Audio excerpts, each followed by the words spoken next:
Coron Island off the southwest of Busuanga is wedge-shaped and practically uninhabited.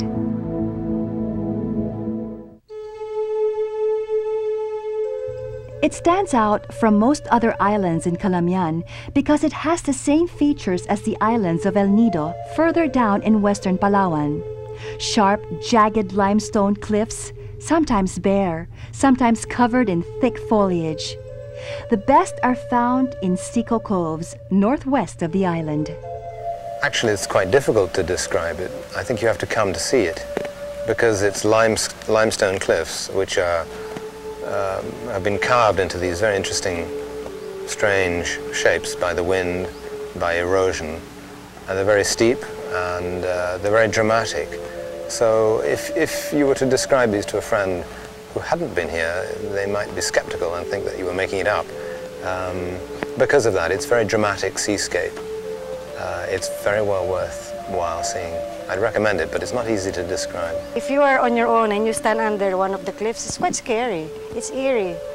And watching it from the sunlight like that, it's fantastic. It's nice.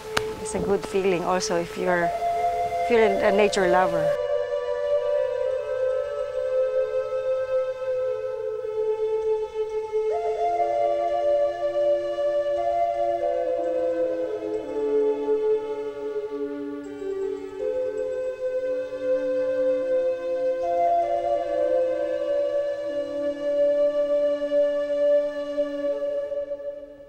Coron is said to be the last stronghold of the indigenous Tagbanwa people. With the arrival of migrants from other provinces, they've slowly been displaced from Busuanga and retreated to Coron. They collect birds' nests from the cliffs, but gathering is a well-kept secret and a heavily guarded trade, so they keep outsiders at bay.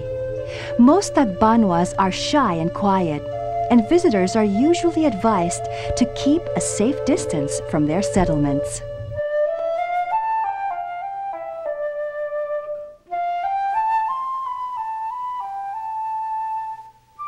Further north of Coron Island is Kayangan Lake, popular among guests for its stunning beauty and amazing silence. It was declared cleanest lake in the country a couple of years ago. Rob describes the sights and sounds after visiting it for the first time. There's a lake inland. It's actually only about 200 yards from the sea. You climb up a fairly steep hillside. And then down the other side to this inland lagoon.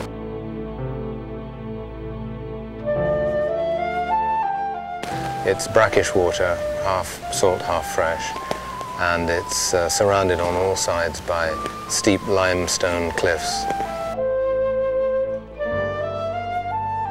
The waters are pristine, clear as glass.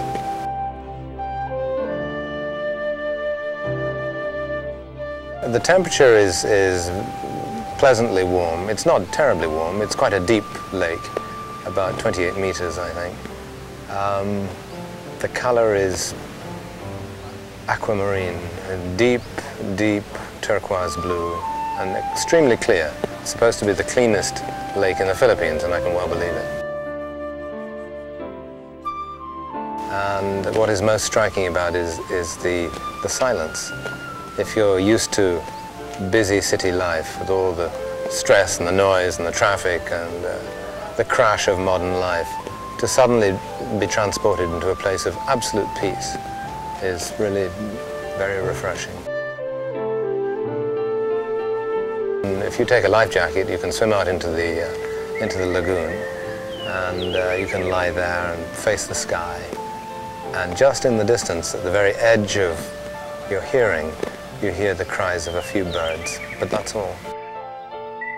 I've not seen anywhere in the Philippines anything like it, and abroad I would be surprised if there are as many places as remote, as untouched and unspoiled by modern tourism as this lake.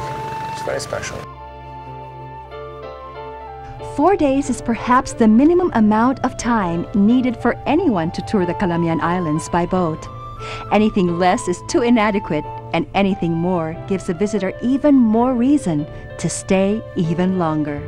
After coming from Manila, traffic, basura and all that, you see a nice virgin island, It's like a reward, it's a privilege.